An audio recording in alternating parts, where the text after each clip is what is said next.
wasn't getting any power to the starter motor, so I thought, well, the starter motor wasn't kicking off, so I thought I had an issue. Well, I did have an issue with a particular lead that I couldn't trace back. Well, I traced it back and I did a voltmeter loop test on it and it was fine.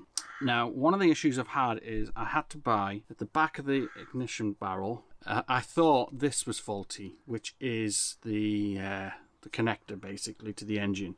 So you put your key in here, it releases the lock for your steering lock, creates the connection loop, and then that goes down to your engine. Now this thing, this fucking Chinese tat thing, it was always a little bit too, well, it always popped out. In the previous video I put a bit of glue in it and I said I rue the day that I'll probably have to hammer this back out, which is today, probably 3 days later. The problem with these Chinese or these cheap eBay barrels, which are about 19 quid, they're great in theory.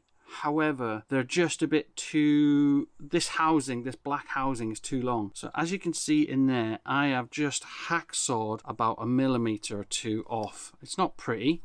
I'm going to put a little dab of paint on it. It's aluminium, it's not going to rust. None of this is going to rust, just for aesthetics.